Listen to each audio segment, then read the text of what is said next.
Shall we, Gavin, quiet to the back. So I could hear you over everyone else. Thank you everyone for coming.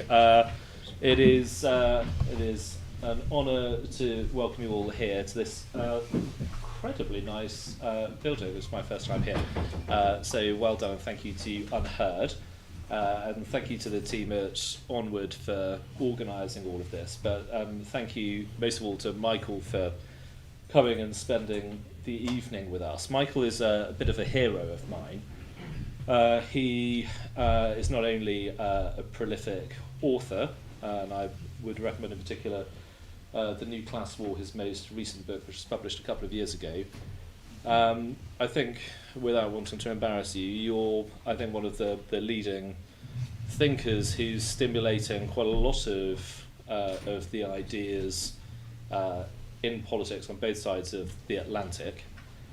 And I think your explanation of the great sort of structural changes that are driving some of the challenges and problems of our time is really informing something that's quite exciting that's going on in the centre-right in both of those countries.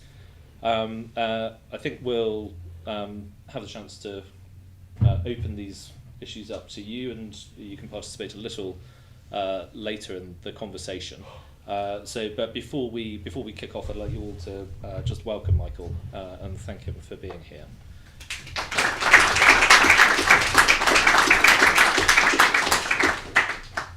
I thought I'd start off, Michael, by asking you, since you are, I think, one of the key chroniclers of what's happening on both sides of the Atlantic, to talk to us a little bit about the realignment that's going on in politics, where it seems to be the case that conservative parties in both of our countries are starting to become supported by more sort of working class and provincial voters.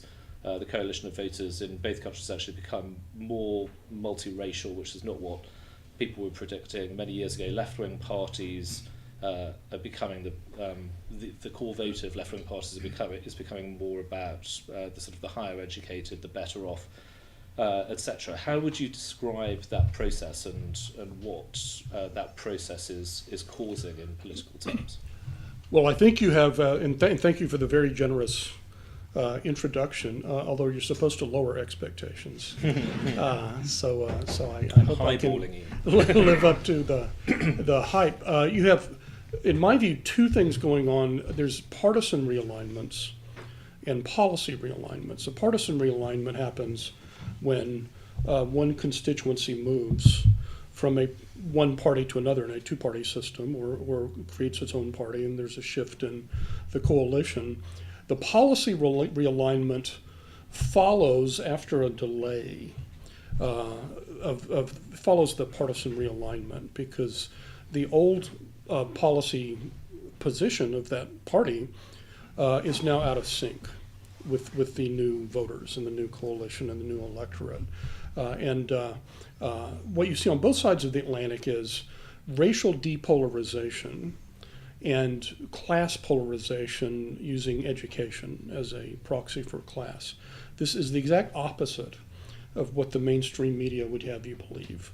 That is, that there's increasing racism, and that this is what is driving the clashes, certainly in the United States, between Democrats and Republicans, is racial polarization. That's not the case. If you look at the last four elections in the U.S., the two presidential elections in 2016 and 2020, and the midterms of 2018 and 2022, the Democrats steadily picked up college-educated professional class and managerial class whites. And they've lost a trickle. They still have a majority of African Americans and Hispanics and Asian Americans, but with each successive election, more and more blacks and Hispanics and Asian Americans are moving into the Republican coalition, which already is dominated by working class whites. And if you look at who is going where, it's really a matter of class and education. Working class Hispanics are becoming more Republican, just as working class whites did in the last 50 years. And the opposite is true. so-called country club Republicans, Bush Republicans, are converting to the Democratic Party out of protest at what is happening to not just Trump. So even when Trump is gone, they're continuing to do this. So one wag has suggested that the Republican Party used to be the country club party, now it is the country music party. And you see something similar happening on the right in Western Europe. So that's one factor. The policy realignment has to do with coming up with public policies that match the interests and values of your coalition, your new coalition in this case.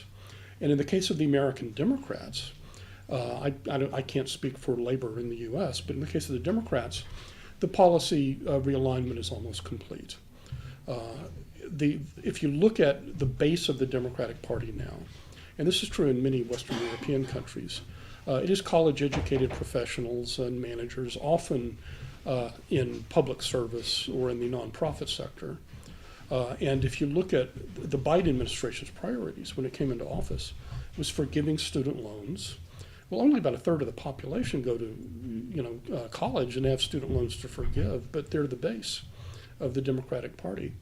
It is universal child care, which is desired by professional class couples, where you have two-earner couples having a system of daycare. That's a big priority for them. If you look at the polls, working class families are more likely to prefer a stay-at-home parent to institutional daycare. So again, this is a lot of the green transition infrastructure policy is designed in a way that benefits the upper middle class, as we call it in the US. For example, tax credits for your Tesla, although Tesla owners for whom it was a badge of progressivism are now reconsidering. They're having buyer's remorse in some cases. So in a sense, the partisan realignment has already taken place in both parties. The policy realignment has taken place in the Democratic Party. Even in trade and immigration, the Democrats, when they had a large working class manufacturing worker contingent, were anti-free trade agreements and tended to be restrictionist on immigration. The unions historically were suspicious that employers wanted immigrants to lower wages. No more. The Democratic Party now, Democrats are more in favor of free trade and more in favor of libertarian positions on immigration than the Republicans. And this is a switch in the last 20 years. And it has to do with the fact that elite Americans do not feel threatened by the offshoring of jobs or competition, particularly with less skilled immigrants. The Republicans are in the middle of this process. And what appears to be total chaos, my friend Orrin Cass argued recently, I think it was the Financial Times, this is the birth pangs of a policy realignment. But it is chaos. There was no Republican Party platform in 2020 for the first time since Lincoln and others founded the Republican Party in 1854. There's no clear agenda anymore. And we can talk about how this libertarian social conservative alliance is breaking down, if you like. Yeah, I think in this country the policy realignment is still somewhat behind the reality of the political realignments, and there's still a bit of a culture, certainly in the Conservative Party, of sort of stop the realignment, I want to get off. I preferred our old voters. They don't want so much of my taxes, Right. And that kind of mentality. And there's almost a resistance to it. My view is actually you can't resist it. This is happening because of sort of fairly deep structural reasons. Firstly, has there been any of that kind of resistance in the two parties in the States? And second, for the Republicans and maybe for the Conservatives here, what advantages do you think lie in the realignment? Well, for a long time, there were kind of fossil New Deal Democrats. And you have to remember the New Deal Democrats were a coalition basically of farmers and of organized labor, often immigrant first, second generation immigrant labor in the United States, or European immigrant. Up until the 1990s, the Democrats lost the college vote in every election. So this is fairly new. In 2012, most rich people started voting for the Democratic Party. That had never been the case. And so to that extent, there's kind of an exchange. But it's an unequal exchange because even though the Republicans are picking up working class voters, the working class voters are atomized. They don't have their own institutions. So if you go back to the middle of the 20th century, the working class had it's what Bernard Crick called extra parliamentary institutions. There were local grassroots political parties where you knew the ward healer, you knew the local precinct captain of the Democratic Party or the Republican Party in your neighborhood. There were churches were much more powerful political actors in the African American church in the Civil Rights Revolution, the Catholic Church, imposing standards of decency through consumers boycotts on the media, and trade unions, which in my part of the country, the American South, were more or less extinct, but were very powerful in the Midwest and the Northeast, the manufacturing states. So you flash forward to 2023, and you have the children and grandchildren of these working class people who used to be Democrats, now they're becoming Republicans, aided by immigrants and their descendants, in some cases becoming Republicans. But they don't have any of these intermediate institutions. And that's naturally a fertile field for demagogy of the Donald Trump kind. And you have equivalents in Europe. And the problem with that kind of demagogy is there's no structure to it. And not necessarily the fault of the demagogue, but the populist outsider appeals to this very angry group of people who quite rightly believe they have no influence on the elite or the political system. It doesn't really matter. And then you get a charismatic outsider, it could be Ross Perot, who won nearly 20% of the vote in 1992. You get Trump, and there's a direct line between them because in 2000, Trump struggled, he and his friend Jesse Ventura, the wrestler, struggled to take over Ross Perot's Reform Party and lost out to Patrick Buchanan. And his ally David Duke, former head of the Ku Klux Klan. Most people don't realize Trump took out a half-page ad denouncing this neo-Nazi Buchanan and this Klansman back in 2000. But so then Trump decided to go through the Republican Party. But consequently, what you see from the history of populism in the U.S. at the state and local level is unless working class people have organizations which respond to them, they don't have to, the leaders can be middle class, they can be educated, but it has to be, some kind of grassroots connection. Then you get long periods of alienation followed by brief bursts of excitement where they rally behind some flamboyant, charismatic outsider who then, once in office, either is co-opted by the establishment or just fails because of a lack of elite support. And this explains partly this paralysis, I think, in the Republican Party, because there are other groups in the Republican Party besides the voters, right? Namely the donors who were perfectly satisfied with a libertarian, open borders, free trade regime, and they tend to be social liberals as well. You have the selectorate, as a term political scientists use, in the American first past the post political system, the parties are very weak, and party primary voters choose the candidates for every office. The primary voters are not representative of the general election voters, even in their own parties, whether it's the Democrats or the Republicans. They're much more affluent, much more educated, much more driven ideologically than working class voters of various races in their own parties. And in the Republican case, small business owners many of whom are actually government contractors or suppliers to big firms, but they like to think that they're the yeoman, the salt of the earth.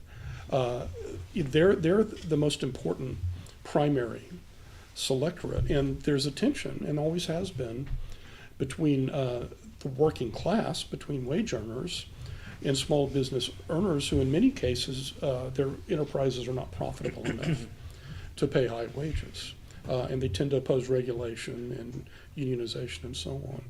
So it's by no means clear to me that there will be a natural policy realignment in the Republican Party. It could stall out, right? And you have this tension between the working class, increasingly multiracial working class Republicans, who tend to be moderately center-right on social issues, but they're in favor of social security, social insurance, living wage, things like that. And this very libertarian donor and small business constituency. Yeah, I mean, I think that there are some sort of similar tensions here. I think. I mean, there is a similar thing with the kind of donor class. I think to a degree.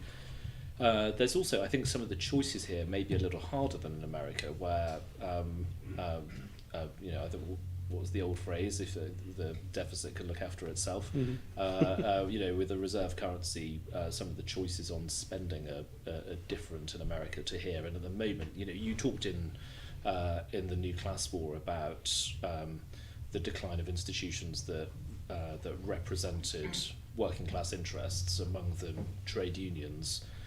We're going through a period of industrial strife right now with strikes, probably in the end right across the public sector and in certain private industries too. And I think the Conservative Party at some point is going to have to try to work out what it thinks about things like representing worker interests. I don't think it's likely to end up in a position where it really embraces unions. I just don't think that's in the party's DNA or anything that would be especially sensible. But there may be things to do in corporate governance and in. Well, you can make a distinction, as Franklin Roosevelt did, and as various union leaders, including Samuel Gompers, did in the U.S., between public and private sector unions. Roosevelt, when he was supporting private sector unions, wrote a letter to the head of a civil service union saying that, well, you can do various things, but of course strikes by public servants are unacceptable. That would paralyze the state.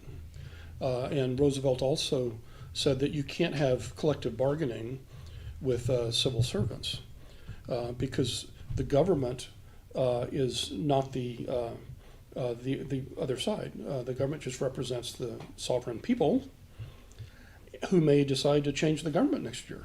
So you can't have binding contracts. And that was the rule all the way up until Jack Kennedy legalized public sector unions in the federal government. And since then, they're now the dominant part of the American organized labor movement, where only 6% of labor in the private sector is unionized, lower than it was 100 years ago. But it's about 40% of civil servants. And that is a problem because you get cities, you get states like California, where there's this kind of cartel of public sector unions, civil servants, nonprofit agencies, to which, and you have that in this country too, right, to which various formerly public functions are delegated. Quangos, right? Yeah. Quasi non-governmental organizations, if they still call them that. And so the taxpayer money goes from the elected politicians either to these unionized civil servants or to the nonprofit contractors, and they're contractors of the government, and then a certain amount of that gets recycled into the Democratic Party. So I do think conceptually you can, in practice it's hard, but conceptually you can make a difference between public sector unions and private sector unions. And this was indeed what early American labor leaders were opposed to, public sector unions, on the theory, for example, Samuel Gompers, the founder of the American Federation of Labor. The basic theory was that The private sector union wants a bigger share of the profits from a successful firm, but if you're smart, you want the firm to succeed, right? Selling a good or service in the market. The public sector union is using the coercive power of the state to extract money from the working class and then transfer it to public employees.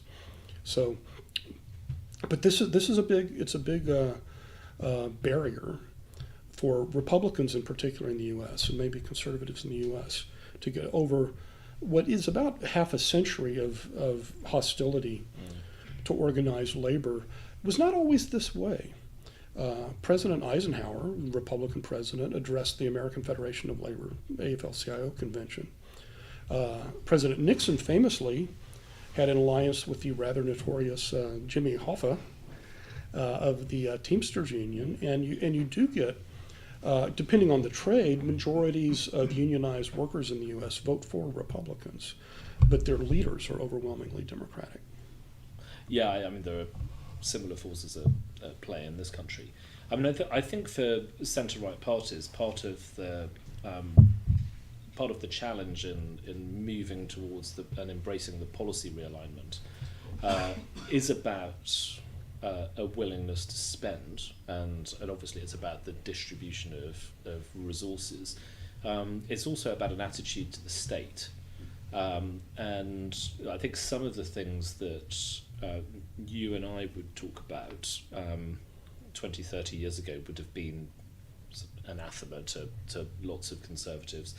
And even today it would be sort of challenged, seen as unsound, a bit left-wing, etc. I think one of the things that's changing here is as people saw the reality of the CCP and the Chinese state during the pandemic, there's become more of a realization that actually stretched international supply chains can be quite dangerous, that there is a case for making sure that you have domestic capacity, more domestic production, and so on. There's also, I think, the beginning among some people of saying, well, actually, if we do want to level up, as we call it, rebalance the country geographically, there's probably going to have to be a strategic role for the state in the economy.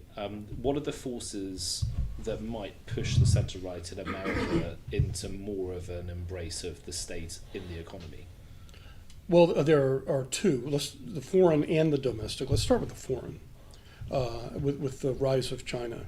The kind of global utopianism of the 1990s and 2000s, as it appears in retrospect, some of it was genuinely utopian, and was, all politics is based on some political science theory, however vulgarized it is.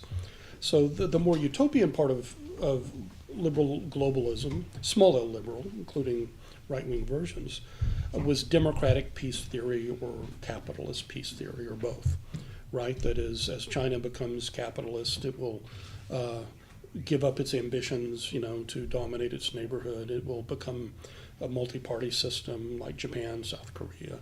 That was the hope.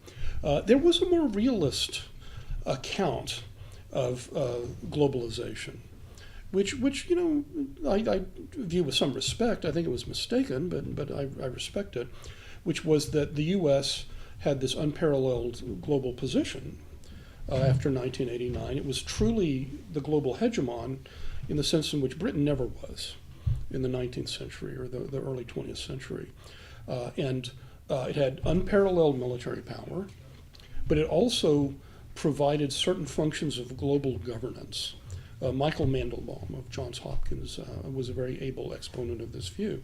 It provided the global reserve currency at considerable sacrifice to its exporters, when the dollar was high.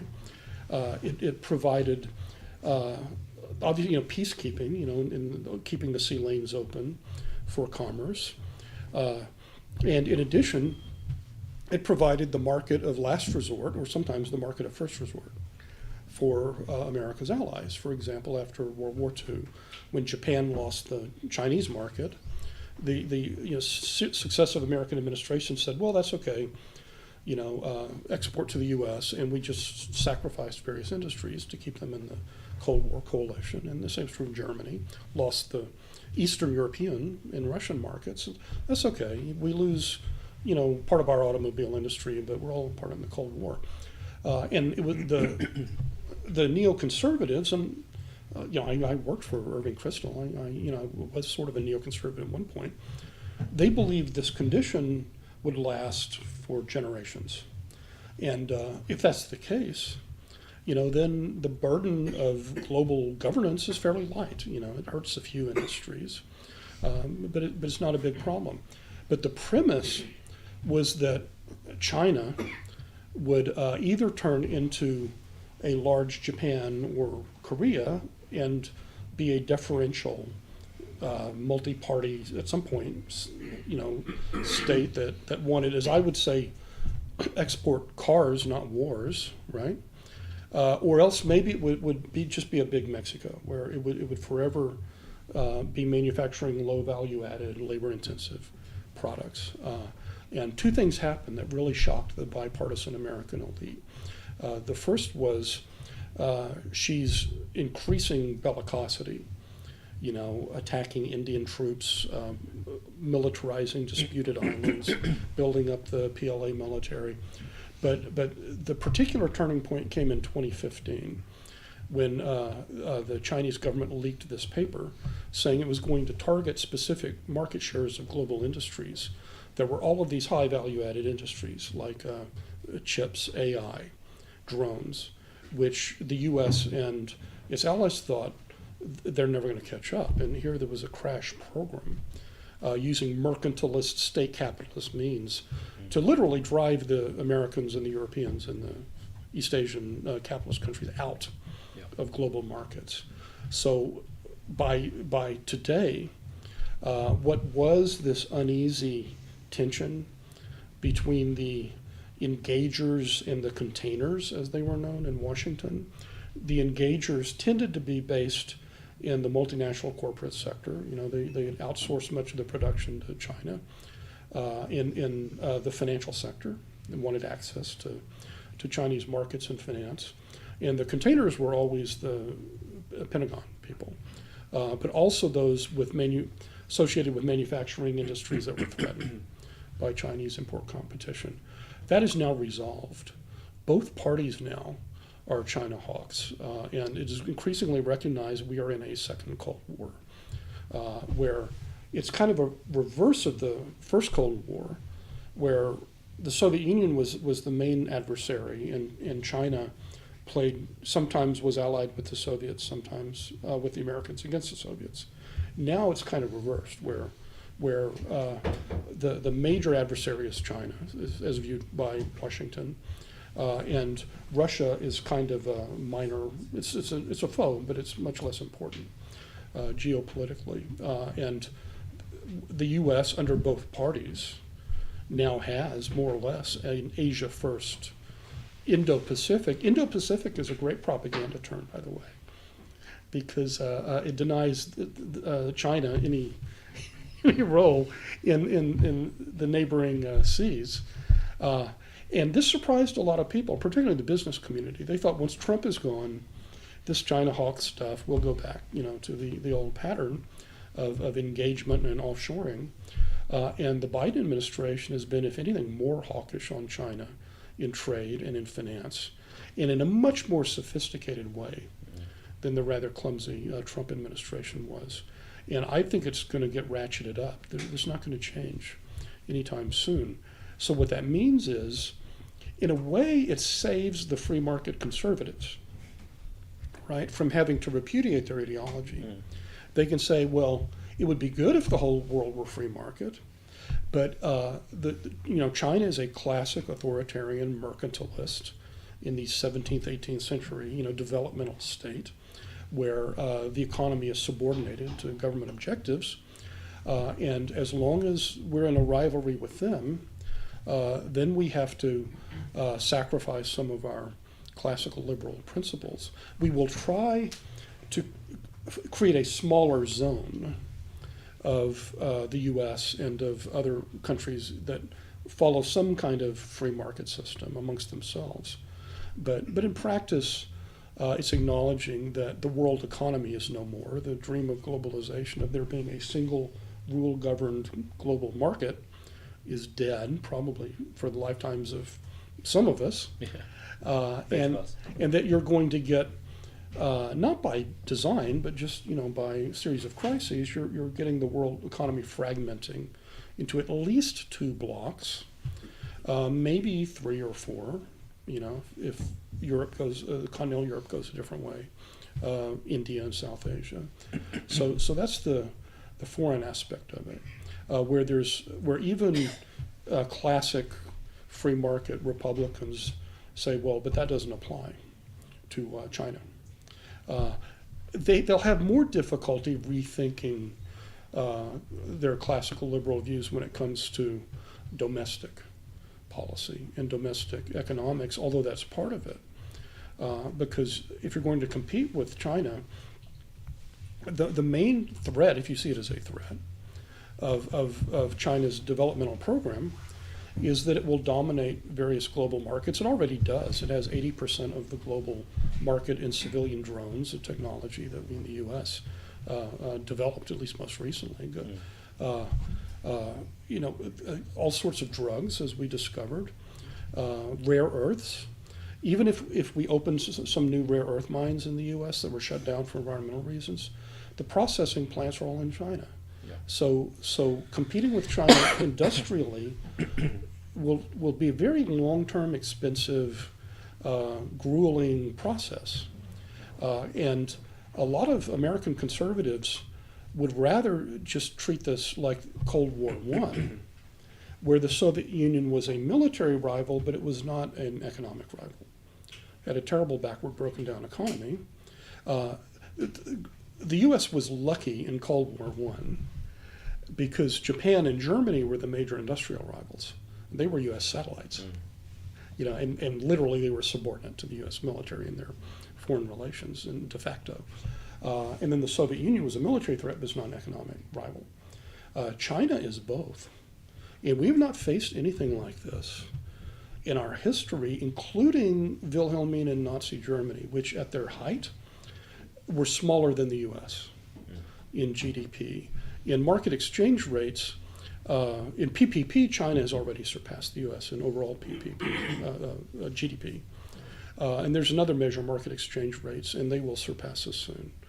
So, the danger, I think, is that the parties of the right, and maybe in Europe as well as the U.S., will see this as a purely military competition for who has the most aircraft carriers in the South China Sea, when it's really going, the ultimate competition will be settled by the balance of power in factories, in mines, and in infrastructure networks, and things like that. And also the outcome cannot be what it was in the world wars, particularly World War II, where Nazi Germany was completely eradicated. There's a legal term called debilation, which says the government has ceased to exist, right? It was the British, the French, and the Russians, and the Americans were the government. And then a new one was created. It did not completely cease to exist in Japan. We allowed the emperor to stay.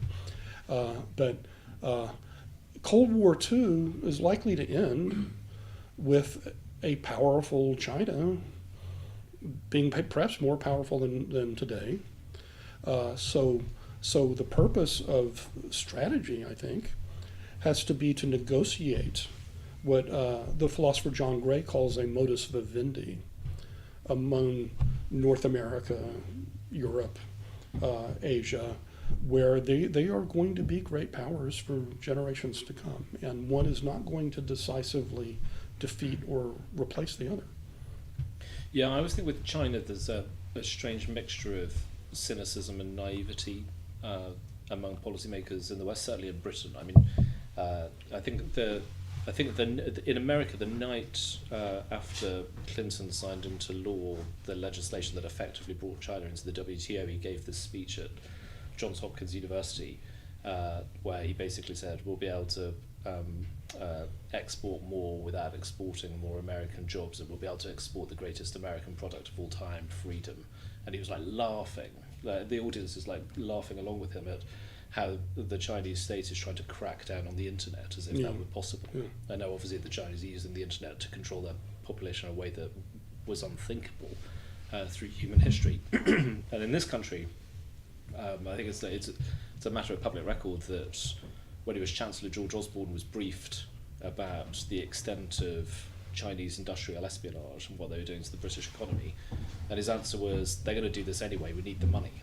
Yeah. And so it's sort of weirdly sort of cynical, but sort of naive that actually you can kind of ride the tiger when I think you can't. I think you've got some interesting thoughts on what China and the renewal of significance of the Indo-Pacific, a term that sometimes the British foreign policy hasn't liked to use because it might offend China, might mean for the Anglosphere. There's the AUKUS Treaty. There's the Five Eyes. There's aspects of American laws as they relate to its industry that may be sort of beneficial for relations between the countries of the Anglosphere. Do you want to say something about that? Yeah, the Anglosphere is this concept of a special relationship between Britain and its settler colonies, the U.S. and Canada, Australia, and New Zealand. And it waxes and wanes over history. I was delighted around 2000 when the late Robert Conquest, Bob Conquest, great historian of the Soviet Union, wanted me to give him a blurb for what turned out to be his last book, in which he proposed an Anglosphere federation. And he had a very sly sense of humor, and he wanted the capital to be located in Jamaica. I think he liked the beach, resort environment. I don't know if a lot of work would get done. And then some of the advocates of Brexit, right, this was a big element to them. So as I said, I've been agnostic about it, but I have been struck by the extent to which it has been evolving kind of organically in an unplanned manner in the defense realm, not in the market realm. So Biden rejected this idea of a special U.S.-British trade treaty, which Trump was sympathetic to. Somewhat. He never specified the terms. Yeah, well, he may have forgotten about it the next day. So, not a sustained policymaker. But we have the Five Eyes intelligence, collection network. We have, and this just struck me in researching this recently, researching U.S. industrial policy. Congress in the last couple of decades specified what it calls the U.S. defense and industrial base, and then it added Canada, and then it has more recently by law, this is by statute, this is U.S. law, has added the UK and Australia. Not New Zealand, and I don't think they trust the New Zealanders because of the Chinese influence. But so Britain is literally, British industry is literally part of the U.S. defense and industrial base, which will either please you or make you angry at American imperialism. And I think this is something Britain has to think about, because the great tragedy of British industry in the 20th century was Britain was as inventive as any country in the world. I mean, doing pioneering work. It was nuclear energy, television, radio, radar, jet liners, jet engines. I mean, the RAF fellow invented the first one, although there was a German who contested that in Nazi Germany. But Britain, for various reasons, couldn't scale these things up. And in major manufacturing industries, scale is all important. There are economies of scale. So the bigger the company, the more efficient it is. And you get natural oligopolies, or in some cases natural monopolies. And so Britain,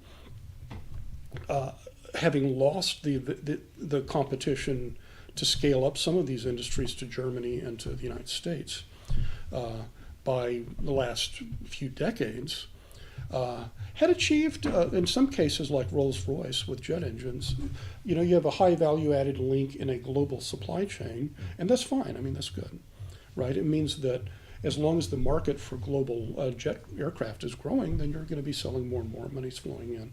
This is the kind of thing you want to replicate.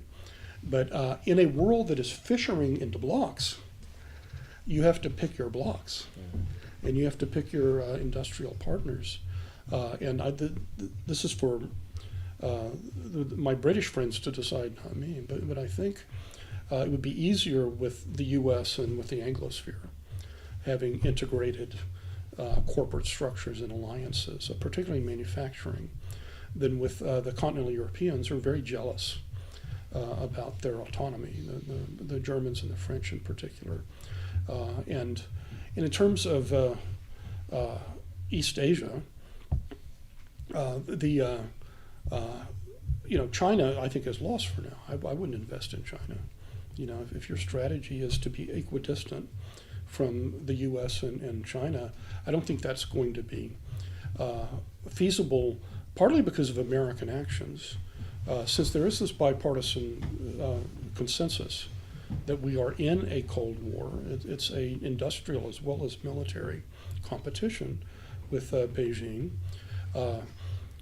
We're not going to tolerate sanctions being evaded. And one thing the U.S. does to a fault, I've always thought it uses the sanction weapon too much, but we have a very sophisticated government, Treasury Department, sanctions operation. And I think whether we have Republicans or Democrats in the White House, the U.S. is going to be tightening the screws. So China will be sanctioned in one company, it will be kind of piecemeal. But there will be this gradual contraction, and we've seen this with Huawei. TikTok now is being removed from government agencies and from state universities and so on in the U.S. So gradually squeezing it, and you're not going to be able to go through a third country. So and this is unfortunate, right? Because most countries would prefer to be on good sides with both. But this is, as I said, it's Cold War II. It is a second Cold War. And if countries want to be non-aligned, and there will be a non-aligned bloc. And we saw this, in fact, with the response to the U.S. and European sanctions on Ukraine, where India, South Africa, Brazil, you saw the ghost of the old Cold War I non-aligned movement reviving, right? Saying, this is your conflict, we're going to keep our distance. But if that's the case, then you're going to keep your distance from the U.S. as well. You're not going to have a close relationship with the U.S. if you want to be equidistant between us and this emerging, at least Sino-Russian bloc at this point. If Cold War I is any guide, American policymakers will try to pry Russia away from China, which at this point, it's kind of like 1950 in the Korean War, where they were like this. By the 60s and 70s, it was possible. And ultimately, the U.S. was an ally of China in the final stage against the Soviet Union. But at this point, I think there's going to be a very tight Sino-Russian bloc. Before I open it up to everyone else, I think I'll be greedy and ask one more. When we talk about post-liberalism, national conservatism, thinking amounts to pretty much the same thing. We're quite often in the weeds of almost political science, and talking about sort of demographics of structural changes and trends in electorates and what that might mean in very particular policy areas. I think certainly in this country, what we haven't been good at is articulating quite a sort of big picture, really like positive, optimistic thing for the centre right. Do you want to have a go at that and sort of painting this sort of positive thing? Well, it's difficult in some ways because the centre right has been an alliance of groups, a defensive alliance against a common enemy. So in the Reagan-Thatcher era, really going back to the 60s up until fairly recently, You had social conservatives, you had moderate social traditionalists, you had sectarians like evangelicals in the U.S. You had various business and industry groups, and they had really nothing in common with each other, but they were all threatened in one way or another by government, particularly the federal government in the U.S., central government, being used in ways that threatened core interests of each of these otherwise unaffiliated communities. So you had increasingly intrusive licensing and civil rights provisions that threatened evangelical schools, right? Where the Justice Department, would impose various racial integration, more recently abortion on requirements that Catholic hospitals perform abortions or transgender surgeries or things like that. So that alienated what in some cases had been former Democratic constituencies from this post-60s liberalism. And the same was true of post-60s regulation. The New Deal regulatory state was pro-business. I know, conservatives tend to think everything went wrong in 1932, but you have to distinguish 1932 from the 1970s. The regulatory commissions in trucking and railroads and so on in the 1930s were designed to help the industries, right? And they wanted them to succeed and flourish, and they had very narrow focus, aviation. What most people think of is intrusive regulation, environmentalism, consumerism, product safety. This is a product of Ralph Nader and these quality of life regulatory movements of the 1970s, and unlike the older industry-specific regulatory regimes that sought to have a healthy industry, these viewed business as the enemy, right? You're killing people, you're killing the environment, you're discriminatory and so on. So that was kind of the Reagan coalition in the U.S. Of libertarians in business and social conservatives and religious people against the common enemy, which was not really the federal government, it was the people in charge of the federal government, right? It was these new progressives. So the big crisis now for the right in the U.S., and I think it's similar in UK and Europe, is it was assumed that the government would be the agency of this progressive aggression against these various members of the coalition. And so therefore you were just anti-government, right? And that would stop them. But they never considered that progressives might even lose control of the formal government, but control corporations, banks, nonprofit foundations, universities, and so on. So they could control all of these institutions of social power which were quote unquote private, right? And maybe the Republicans, at least for periods, could control the federal government. So the big debate on the right in the U.S. is, do we still think government is the enemy, or do we think it's our progressive opponents, our adversaries, regardless of whether they are ensconced in the government or in the nonprofit sector or in the community? And that leads to another question. If you control the government, can you use government to defend your constituents against what are perceived by the constituents as aggression by non-state actors? Okay, and as we've seen, we have more and more cases of a kind of similar to Chinese social credit system, where banks can simply close your account if they don't like your politics. Where you can be erased from Twitter. Amazon will drop your book, right? Because you criticize transgender ideology. It just vanishes. And that's the basic question now on the right. It's the basic philosophical question. Do we say, well, these are private actors and we're anti-statists, and that's just, if they do that, that's fine, and we will create our own Amazon and create our own Twitter and create our own banking system, right? The post-liberals and the populists, and again, it's a diverse coalition, national conservatives, tend to think, no, the battle is not actually between institutions. It's between philosophical movements and groups and if you identify your enemy, and if they move from one location to another, you follow them. And this is one reason why Ron DeSantis, the governor of Florida, is kind of a hero of this populist, national conservative, post-liberal wing, because the older Reaganite conservatives were very inhibited by their own anti-statist ideology from using the government to retaliate against private sector actors who were going after them. And DeSantis is free from these inhibitions.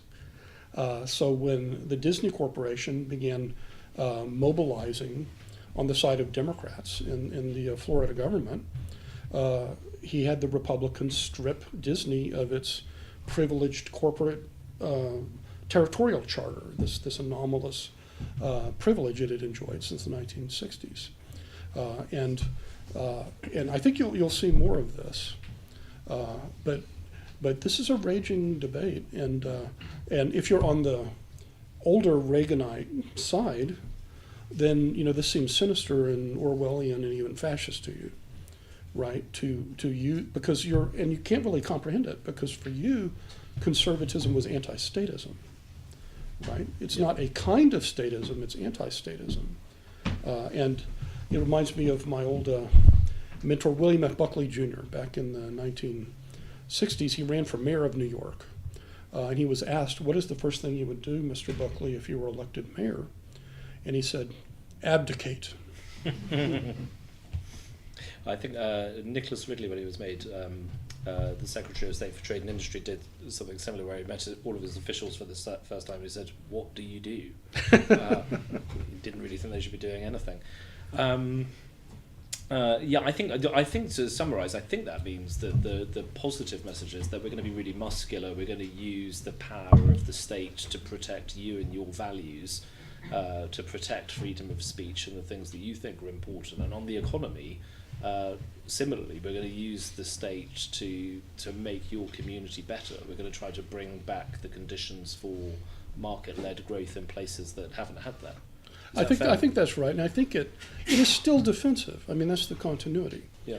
That is, and we can talk about and you've written very eloquently about like the 200 years of philosophical conservatism, but there tends to be a suspicion of ideology and grand technocratic schemes and so on, and I think that's compatible with using the government to protect your industrial producers from being annihilated by mercantilist dictatorship, of revitalizing your distressed communities, of having government regulate private banking utilities and communications utilities so they can't simply punish people for their thoughts.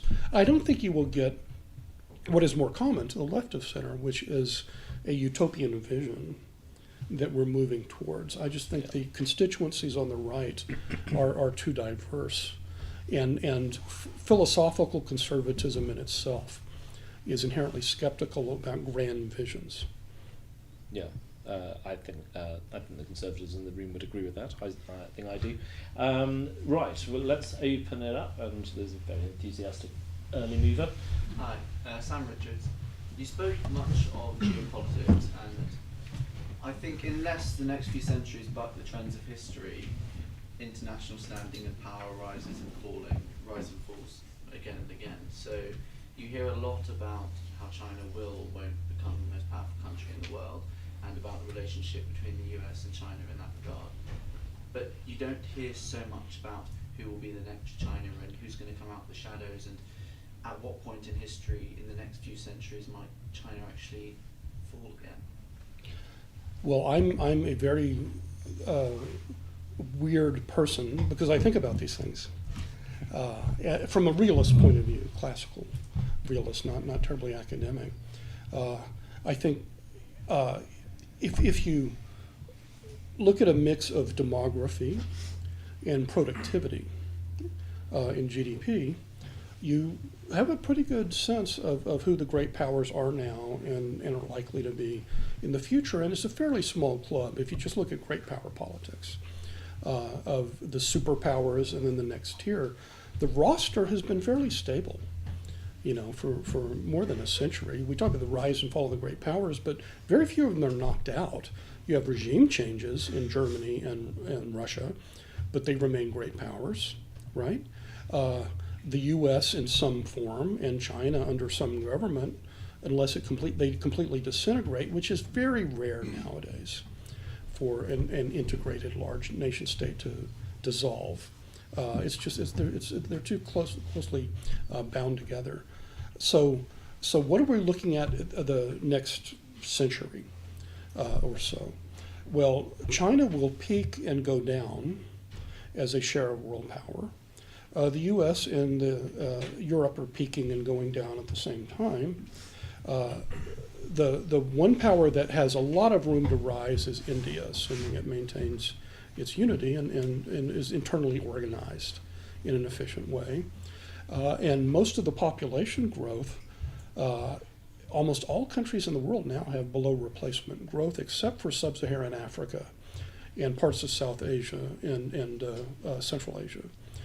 So we know, the people who are going to be 60-year-olds, or 59-year-olds, 60 years from now, will be born in the next year, and we know where they are, right? They're mostly Africa and South Asia, and when you put and Africa will be either a great success story, in which they go through the sweet spot that occurs with industrializing, urbanizing societies where the infant mortality rate drops, so the population growth slows. The people have fewer kids, but they survive.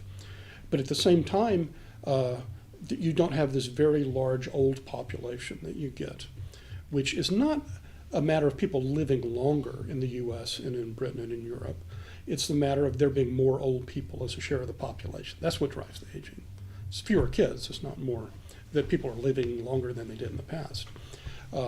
So you can have an optimistic description of India and Africa where they get this sweet spot where you get a couple of generations with a very large working age population and no old age dependency problem and not great numbers of children that are mouths to feed. And before they become gray and geriatric like their predecessors. So in that sense, I'm a geopolitical optimist. That is, I think if you're worried about Chinese Asian hegemony or global hegemony, the window for Chinese domination, the window for American domination, I think is past. I never bought into this idea that the U.S. was going to dominate the world for hundreds of years. How can you? We're 4% of the population. We're about 15% in shrinking of global GDP. We're the leading power, but it's already a multipolar world. But so as Africa and India develop, power will diffuse from all of the existing great powers. The U.S. will become less relatively important. Japan will become less relevant, but the world will become more diffuse and more multipolar. And if your view of geopolitics is not that you want to dominate the world, but that you don't want anybody else to dominate it, then that's a good trend. It's going to be harder and harder as the century goes on for one power. In contrast, if we go back 100 years ago, Germany had it consolidated its power over Europe and western half of Russia could have dominated the world, even against the U.S., because we were not that powerful necessarily, vis-a a German empire in Europe. Ironically, the danger was greater in World War I than in World War II, because by World War II, you already had the Soviet Union industrialized. Japan was catching up. Power was diffusing away from the West. And Imperial Germany would not have been genocidal and totalitarian, but it could have been much, much more powerful had it consolidated its power over Europe. In 1920, say, than a victorious Nazi regime in 1940. So I'm always the skunk at the dinner party when people can say, well, we can agree that it was a mistake for the U.S. and Britain to fight the Germans in World War I. It's like, well, geopolitically, they were more of a danger than the Nazis even. Thank you. Hi, similar question, but what if in the next decade China acts on its desire to invade Taiwan, other than that, smash over another direction of politics moving forward, especially if we see a Chinese Communist regime weakened or even taken down by the implications of the invasion. What's your predictions if that is to happen in the future? Well, I don't think the U.S. will go to war for Taiwan. I do not see any president going directly to war with China over Taiwan, which under some interpretations of U.S. communiques is part of China, but it's not, and so on. So it's kind of a symbol. It's important in terms of a test of credibility for both sides in Cold War conditions. But I don't see us actually fighting a war the way we did go to war for South Vietnam and for South Korea in what I'm now calling Cold War I. If China did forcibly reoccupy or annex Taiwan, I think it would simply freeze relations for the next 10 or 15 or 20 years. And it would also, whatever the sanctions regime had been until that point, it would be quadrupled. So it would deepen the conflict, but I don't think it would necessarily erupt into direct conflict. But we have to remember that the concern about nuclear weapons, ironically, is kind of anachronistic in the 21st century. If you have kinetic weapons like drones that are with conventional munitions, you don't really need nuclear weapons, right? And in fact, there were a lot of military thinkers in the U.S. in the last generation who came out in favor of nuclear abolition on the theory that we don't need them, right? If you have targeted drones that can take out your rivals' factories and arsenals and infrastructure, then why would you have this weapon of mass death, right? And I kind of go along with this. In the 21st century, weapons of mass destruction, like nuclear weapons, chemical, bacteriological weapons, these are weapons of weak regimes and poor regimes, which cannot afford. Russia has hypersonic missiles, which are conventional, right? They don't have to have nuclear warheads, but they can target particular pieces of American infrastructure without killing that many people, right? It's poor countries in third world countries that cannot afford this very technologically intensive conventional armaments that would use these weapons of mass destruction that can't be used in a finessed, targeted way. And they're basically defensive. If you look at the countries that the U.S. has invaded, for good reasons or not, they either were developing but didn't have them, or they never had them, like Iraq, like Libya. Libya, in fact, had reversed, right? It had a program that was developing, and then it negotiated with the U.S. and Britain and others to get rid of it, and then Gaddafi was overthrown. So if you're a despot in a weak, poor country, and you say, well, look, they haven't overthrown Kim Il-jong in North Korea, and he has nuclear weapons, then it's essentially a deterrent against the high-tech powers to protect you from invasion. So I think the talk about nuclear weapons is somewhat anachronistic. But again, this gets back to the fact that great power rivalries now are as much as industrial and technological as they are. We're seeing arms races, but the arms races are not amassing warheads, atomic warheads, the way it would have been in 1970, say. It's going to be robots, drones, robotic submarines, things like that. And I'm not sure why. There's very little discussion of this in the public press. And part of it is the fact that America's military contractors in the military is wedded to these legacy platforms, like aircraft carriers, which are sitting ducks in an age of drones, right? Well, and missile technologies. Yeah, exactly. So, the thing that does worry the military people I know is AI applied to weapons. When you have the sort of algorithms that Amazon uses to say, well, Nick would like this book. The missiles are scanning the crowd. It's like, who looks like a target, right? And that does keep some military strategists awake at night in various countries, because once you allow algorithms to select targets, then who knows? You're losing control of the battle space, but if the other side does it, can you not do it, right? Or do you have to compensate by doing it yourself? Well, the good news is we've spent billions and staked everything on 2 aircraft carriers based on the assumption of elective wars against poor countries and terror groups when the world has rather moved on. I think we've got time for a couple more. Yeah. Building that point on technology and its relation to power, do you think your previous point earlier on demography and its use in terms of predicting future powers, do you think that technology is making that anachronistic?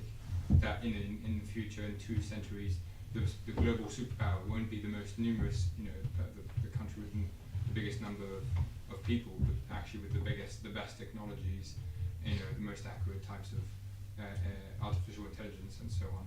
And to come back to the UK, could the UK play on its sort of powers technologically and scientifically to compensate for its declining population? Well, no, that's a good question, because the technological gap at various points in military history has been extreme, so that you could get the British and Europeans able to dominate, Africa, the Middle East, South Asia, East Asia, with having technology that's a few generations ahead of what the natives, to use the old term, possessed. I think that may very well be the case. You can imagine like a computer age Prussia, right, which punches far above its weight because it's so disciplined and it has such high technology and so on. But at the end of the day, as an apocryphal quote ascribed to Stalin says, I've never been able to trace this down. I don't think he said it. He says, quantity becomes quality. So what we see, and we see this in civilian economics as well, the transnational corporations that dominate one industry after another on a global scale tend to be American, German, and Japanese. They're disproportionately these 3 countries. Well, what do these 3 countries have in common?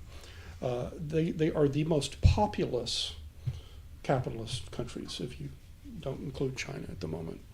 And the reason for this, and it's a very stable pattern, is that manufacturing technology, and even if it's completely robot factories, and that nobody's employed, it's all robots making this stuff, you get efficiencies of scale in manufacturing from large markets. And large homogeneous nation states with internal markets, their companies are more competitive. And then they use the large home market as a springboard to dominate global markets. So if you look at most so-called multinational corporations, they're not really multinational. They have about 40% of, and this comes from the United Nations Transnationality Index, they have about 40-50% of their sales are in their home country. the US, Germany, Japan, South Korea. And then the other 40 or 60 or 50% is distributed in the rest of the world. So I think size matters. And having said that, one thing that really strikes me about Britain in particular is Britain and France and Germany, like Japan, are fairly big countries. You know, I looked it up the other day. Britain is like the top 20 in population worldwide. The average country has like 15 or 20 million people in the United Nations. It's mostly small. And so I think there's a tendency to think, well, these medium-sized countries, or even big but not enormous, like Britain, France, Germany, Turkey, Japan, they have fallen out of the list of great powers forever. I think that was kind of a fluke of the Cold War, where because they were defeated, Japan and Germany were demilitarized. Britain was a close ally of the United States, right? So there was no competition there. But if you look at Turkey, Turkey is very interesting. It's one of these middling regional powers, and you know, those you can be a great power, but not the greatest power.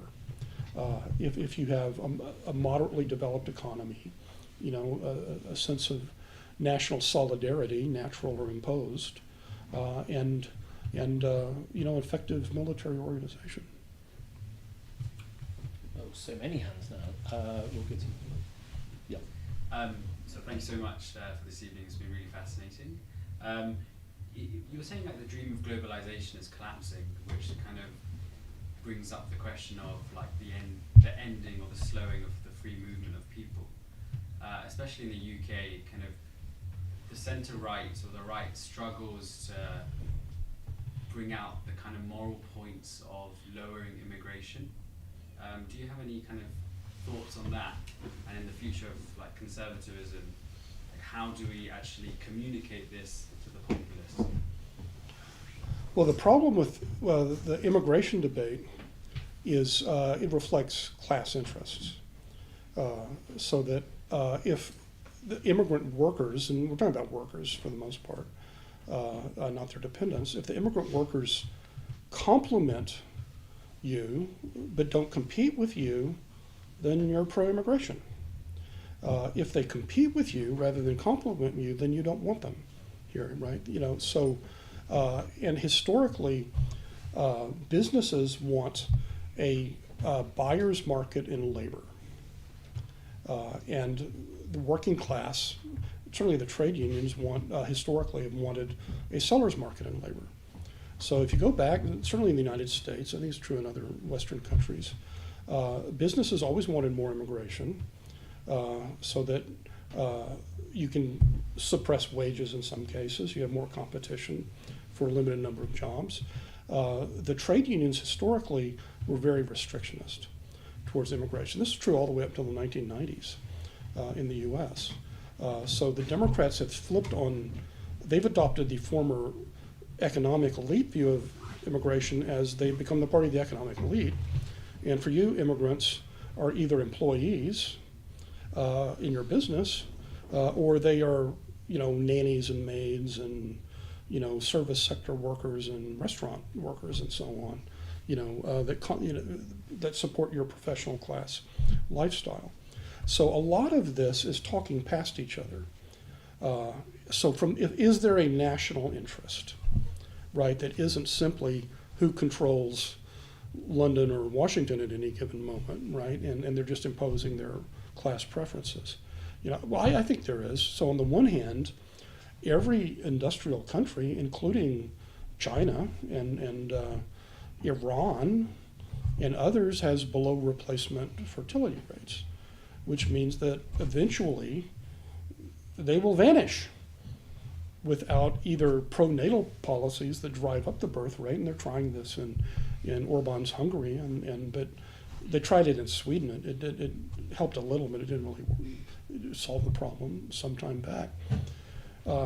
So on the one hand, there was a Japanese magazine years ago that calculated that in the year 3000 you would have the Adam and Eve of Japan, the last two Japanese, right? So every country can do this. So you need immigration as well as maybe some pro-natal policies. I've never understood why the left would be against pronatalism. I mean, you want people to have good lives, and if they want more kids, and you would want the economy and the welfare state to support that. But that's another kind of strange thing that you see with this realignment. On the other hand, you will have more or less stagnant populations in the OECD countries, in the Europe and North America and East Asia. And we will be adding 2 or 3 billion people in a couple of generations, depending on whether the forecasts are correct. Largely, as I said, in sub-Saharan Africa and in South Asia and parts of Central Asia. Even Latin America now is like, European birth rates, and they're well below replacement. So it seems to me that you can come up with a rational policy, right? So you admit enough immigrants by some selective measure, and you also have pro-natal policies. Why not? And if the pro-natal policies are successful, then people don't think they're being replaced, right? That's the fear of the far right in Europe and the U.S., that there's the sinister Jewish cabal or whatever that is trying to replace the Europeans or the white Americans. But you can have both pro-family policies and generous immigration policies at the same time. But you can only admit a fraction of the people who want to move to Europe and the U.S. and Canada and East Asia. And that means that most people who want to move to these developed countries cannot be allowed to. They just can't. I mean, it would overwhelm the system. So whatever your immigration policy, and this is where I think the left and the libertarians are very dishonest, because they criticize deportation, they criticize identifying and tracking people who overstay their visas. They never tell us, okay, what level of immigration should we have? And whatever that level is, if there's going to be the rule of law, it has to be enforced. And if it's going to be enforced, it means that if you overstay your visa or you sneak into the country, you are deported. That is you're not rewarded with citizenship, right? That's just moral hazard. That will just encourage people to break the laws. So I think you could have a kind of reasoned discussion about this, but it's just very difficult because of the clashing economic interests of the emerging left and the emerging right. Does that make sense? Yeah, I think so. And I think demographics, birth rates, old age dependency ratios, and immigration are just that they're going to be core issues to politics for the next couple of decades at least, I think. The good news is, and I think it's true in Europe as well as the U.S., in the 90s and 2000s, all of the mainstream press said the melting pot is dead. The new model is the salad bowl in which the natives and the immigrants maintain their distinctiveness forever. Well, actually, in the United States, the trans-ethnic, cross-racial melting pot is alive and well. It's bubbling furiously. Mexican Americans, for example, marry outside of their group and assimilate American English as their native language at the same rate or more rapidly than the German and Polish and Scandinavian and Italian immigrants did 100 years ago. So to the point at which you have this growing mixed race population that these old 1970s categories don't really fit. And so just as we don't have growing racial disparities, if you look at racial intermarriage as a goal as an index of integration, then the U.S. is more integrated than it ever was before. And now you do go through, with immigration, there's like a 2 or 3 generation process historically. And in the case of the United States, and we've had a lot of experience with this as a Western Hemisphere settler country with wave after wave of initially European immigration and now from the rest of the world. The first generation is the old country, right? And they kind of form their community and keep some of their traditions alive. The second generation tends to assimilate and Americanize very enthusiastically, and they're sort of embarrassed by their old country parents. The third generation, it undergoes an ethnic revival, right? Where they rebel against their assimilationist parents and want to revive these now almost extinct traditions of the immigrant diaspora grandparents. The fourth generation, gone. They're generic Americans, and they have grandparents of different ethnicities. And so they are Irish on St. Patrick's Day, and so on, but it becomes purely symbolic and residual. That was true of white immigrants from Europe, but it's just true of all immigrants, we now know. The exception to the rule are self-segregating religious minorities. So the largest group by ancestry in the United States is not British, it's German. But the Germans lost their culture. I'm part German, ages ago. The exception are the Amish and the Mennonites and the Hutterites, who still speak German among them. But they have they have religious taboo against intermarriage. Liberal Jews intermarry, and many of them lose their Jewish identity over time.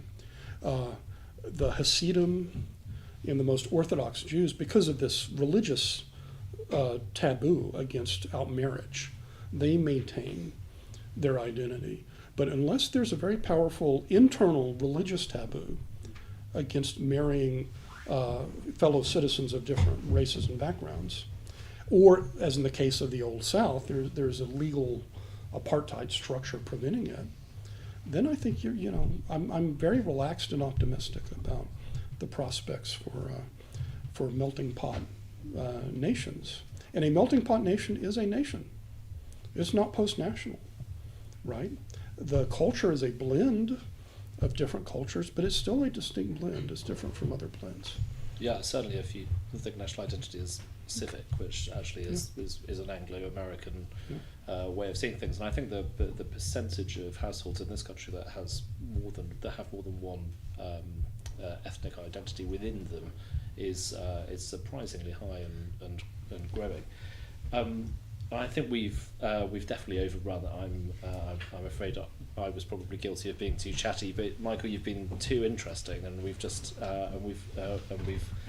just kept going. We've covered. What have we covered? We've gone from sort of demographics to nuclear missiles, from the future of China to the role of trade unions in society. We've done I think everything and more that we could in the time we've had available. I think it's been absolutely fascinating. Your contributions to the debate about the future of centre-right thinking just keep going from strength to strength. So on behalf of everybody here, thank you very much. Thank you. Give him a hand.